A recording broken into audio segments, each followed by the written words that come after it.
నమస్తే, welcome to Suman TV. నేను మీ విష్ణు. ప్రస్తుతంతో పాటు స్టాక్ మార్కెట్ అనలిస్ట్ రామచంద్ర మూర్తి గారు ఉన్నారు. వారితో మాట్లాడదాం. సార్ నమస్తే. సార్ నమస్తే విష్ణు గారు. రామచంద్రమూర్తి గారి ట్రేడింగ్ జర్నీ ఎప్పుడు స్టార్ట్ అయింది? వారి ట్రేడింగ్ జర్నీలో వారు ఫస్ట్ ఎప్పుడు లాస్ అయ్యారు, ఎంత లాస్ అయ్యారు? సో మీ ఫస్ట్ ట్రేడింగ్ ఫెయిల్యూర్ అనేది ఎలా జరిగింది? సో దాని గురించి అడగమని మా టీం నాకు కొన్ని ఇన్పుట్స్ ఇచ్చారు.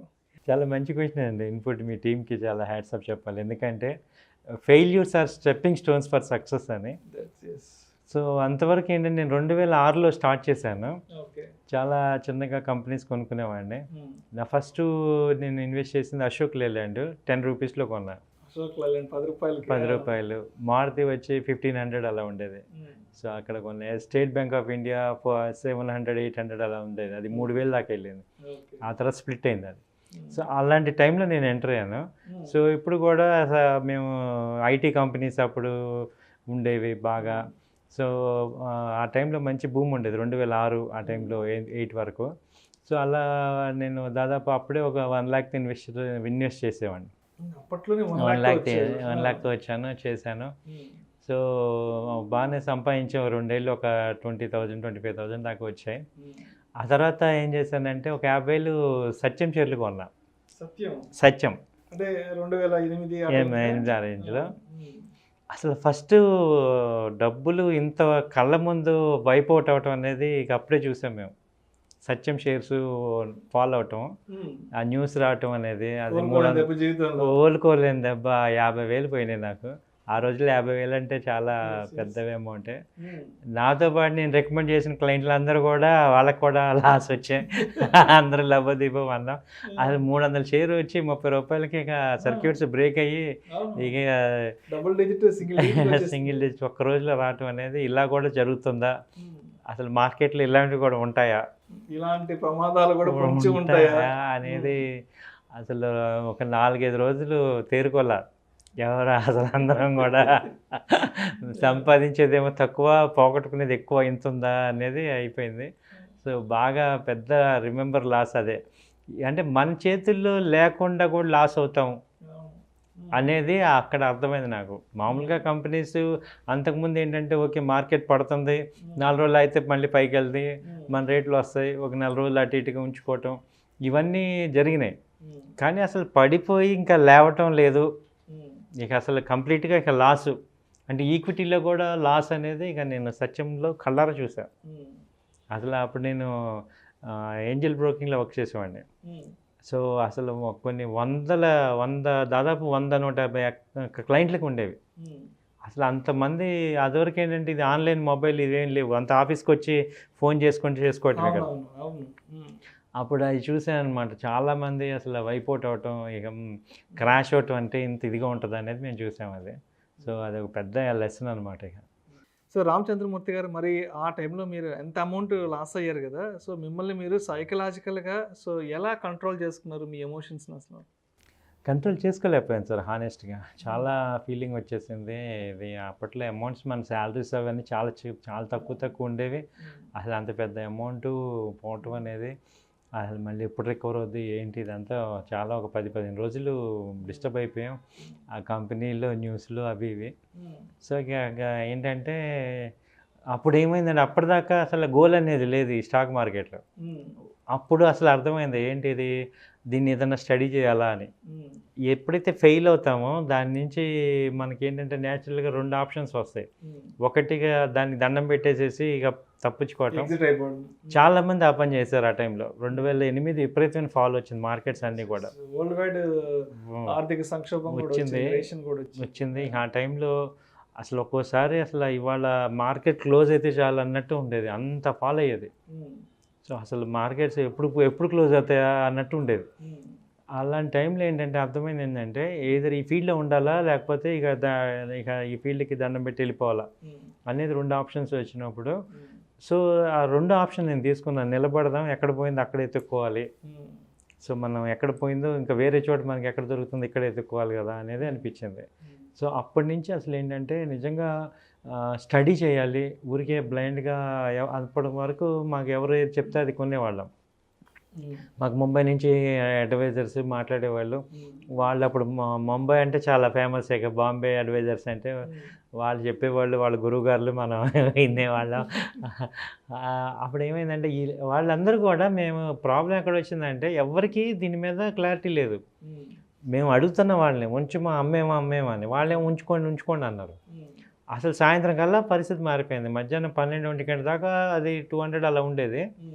ఏదో కొంత లాస్తో సరిపోయేది. వాళ్ళు ఏం చేశారు, ఉంచండి ఏం పర్వాలేదని. ఈయనేమో స్టేట్మెంట్ మీద స్టేట్మెంట్ ఇస్తున్నాడు. ఇక సాయంత్రం 2:30-3కి ఇక అయిపోయింది.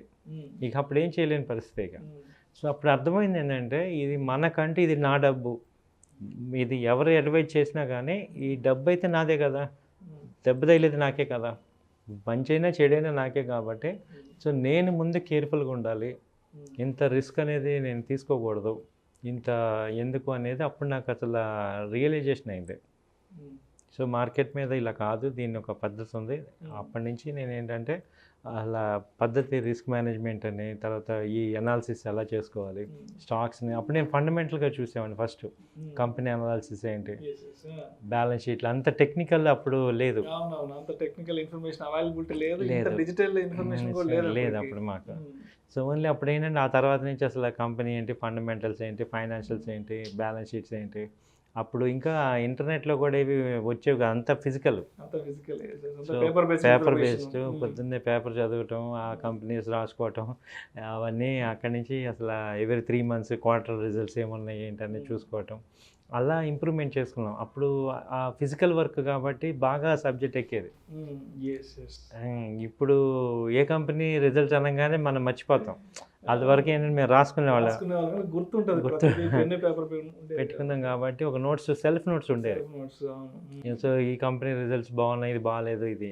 తర్వాత ఇవాళ ఉన్నంత అనాలిసిస్ అప్పుడు లేదు. ఈ అనాలిసిస్ ఓవర్ అవటం కూడా ఇక్కడ ఇంపాక్ట్ అవుతుంది. ఇప్పుడు అంతా రెడీమేడ్ అయిపోయింది కాబట్టి ఏ సెకండ్ మనం గూగుల్లో కొట్టి ఇన్ఫర్మేషన్ వచ్చేస్తుంది. సో అది అప్పుడు నేర్చుకొని అప్పుడు ఆ సక్సెస్ అవుతున్నప్పుడు ఎంజాయ్ వచ్చేది. మనం పడిన వర్క్కి రిజల్ట్ కనపడింది అనుకోండి, సో మంచి ఫండమెంటల్గా బాగున్నాయి, ఇవి రిజల్ట్స్ బాగా వచ్చాయి అన్న కంపెనీస్ కొనుక్కుంటే నెక్స్ట్ క్వార్టర్లో బాగా పెరిగేవి. అలా సక్సెస్ అయ్యి దాన్ని దాదాపు ఒక 1 year పట్టింది రికవర్ చేసుకోవడానికి. సో అయితే 2008లో 50,000 పోగొట్టుకున్నారు కదా, మరి లక్షల్లో పోగొట్టుకున్న సందర్భం ఏదన్నా ఉందా? అంటే మరీ బాగా పెద్ద అమౌంట్ పోగొట్టుకున్న రోజు, ఒక బ్యాడ్ డే ఉంది సార్. అది ప్రేక్షకులు అందరికీ కూడా తెలియాలి. ఇదేంటంటే అదొక 10 lakhs 1 dayలో పోగొట్టుకున్నా. ఒక రోజులో 10 లక్షలు. ఒక్క రోజులో 10 లక్షలు. ఇది మోడీ గారు ఫస్ట్ టైం బడ్జెట్ పెట్టే రోజు. మేమనుకున్నానంటే ఆప్షన్స్ అప్పుడు బాగా ఫేమస్ కదా, సో ఆప్షన్స్లో బాగా డబ్బులు వస్తాయి. అప్పుడు ఏం చేద్దామంటే, ఇప్పుడు మార్కెట్ ఇటనే వెళ్ళచ్చు, బ్యాంక్ నిఫ్టీ కానీ తీసుకుంటే, నిఫ్టీ తీసుకుంటే అప్పుడు ఎలా ఉందంటే ఒక 500 points అటు ఇటు వెళ్ళేది. సో పైకైనా కిందకైనా వెళ్తుంది కాబట్టి options, put option, call option 2 కొందాం. ఇప్పుడు ఇందాక నేను ప్రోగ్రామ్ చేసేటప్పుడు ఒక ఆయన కూడా నాకు ఇదే పాయింట్ మీద చెప్పారు.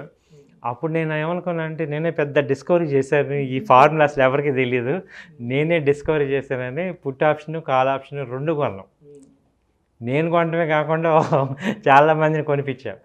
అప్పుడు ఏమైందంటే, అసలు ఇదో పెద్ద డిస్కవరీ చేశాను ఫార్ములా. అసలు ఇప్పుడు మార్కెట్ ఎటు పెరిగినా నేను ఉంటా కదా, కాబట్టి సక్సెస్ అవ్వాలి కదా. సో మార్కెట్ 2,000 points కిందకి వెళ్ళినా పైకి వెళ్ళినా ఓకే కదా, నాకేమైందని అనుకున్నాం. అయితే ఏమైందంటే అప్పుడు దానిలో ట్విస్ట్ ఏమైందంటే, వీడు ఒరిజినల్ ప్రీమియమ్స్ కన్నా చాలా హై ప్రీమియమ్స్ పెట్టారు. సో దాంతో ఏమైందంటే, అది మాకు ఇంత ప్రీమియం ఉంటుంది, దీనిలో ఇంట్రెన్సిక్ వాల్యూ ఉంది, టైం వాల్యూ ఉంది, ఇదంతా అప్పుడు తెలియదు. ఏదైనా దెబ్బ తగిలాకే నేర్చుకుంటాం. సో అంత తెలియకుండా సరే మనం ఇది ఒక ఫార్ములా ఉంది, ఎప్పుడు ఒక సైడ్ ఎందుకు 2 sides ఉందామని చెప్పి 2 sides బయింగ్ చేసాం. 2 బయింగ్ చేసి చూస్తే 11 o'clockకి బడ్జెట్ స్టార్ట్ అయింది. 12 కల్లా ఏమైనాయంటే, ఈ 600 ఉన్న ప్రీమియమ్స్ అన్నీ కూడా 100 రూపాయలకి వచ్చాయి. అసలు ప్రీమియమ్స్ కిల్ అయిపోయి మార్కెట్ పెరిగింది, కానీ ఈ ప్రీమియమ్స్ ఏమైనా తగ్గిపోవటం వల్ల టోటల్గా లాస్ వచ్చేసింది. దాదాపు 70% లాస్ వచ్చేది. సో దాదాపు ఒక 12-13 లక్షలు తీసుకుంటే దాదాపు ఒక 9-10 లక్షలు లాస్ వచ్చింది. ఏది అసలు అప్పుడు అనిపించింది అంటే, ప్రీమియమ్స్ ఇంత హై ఉంటాయా, అంటే ఇంత రిస్క్ చేసేటప్పుడు ఏంటంటే తెలియకుండా నాలెడ్జ్ లేకుండా అసలు ఎప్పుడు అంత అమౌంట్స్ చేయకూడదు. అంటే 10 లక్షల లాస్ ఒక్క రోజులో అంటే అసలు మామూలుగా కోలుకోలేని దెబ్బ. అందులో నా డబ్బే కాదు, వేరే క్లయింట్లు కూడా ఉన్నాయి. అసలు నా మీద మాట మీద ఇన్వెస్ట్ చేశారు. అసలు అది చాలా దెబ్బ పడిపోయి మేజర్ ఫెయిల్యూర్. అంటే ఆప్షన్స్లో ఇంత దెబ్బ ఉందా అనిపించింది నాకు. చావు దెబ్బ అంటారు చూడండి, అసలు చావు దెబ్బకి వెళ్ళి అప్పుడు అర్థమైంది ఇది అసలు ఏంటి ఆప్షన్స్, ఏంటి ఎందుకు ఇంత దెబ్బ పడింది అని. అది ముందు ఒక 1 వీక్ పాటు నార్మల్ అవ్వలేకపోయాం. ఆ తర్వాత ఆప్షన్స్ అసలు ఏంటి, దీని చరిత్ర ఏంటి, ఎందుకు వచ్చింది అని నేర్చుకొని సార్ 6 నెలలు పట్టింది. మొత్తం 32 స్ట్రాటజీలు చేశా, 32 సక్సెస్ అయ్యా. Right. Thank you sir, thank you so much Ramachandramurthy గారు. మీ ఫస్ట్ ట్రేడ్ ఫెయిల్యూర్ గురించి, అదేవిధంగా అసలు మీరు ఏ విధంగా మార్కెట్లోకి వచ్చారు, రావాల్సిన అవసరం ఎలా ఏర్పడింది అనే అంశాల గురించి ప్రేక్షకులకు చాలా చక్కగా వివరించారు. మీ స్వీయ అనుభవాలను కూడా. Thank you sir, thank you so much. Thank you Vishnu గారు, థ్యాంక్ యూ అండి.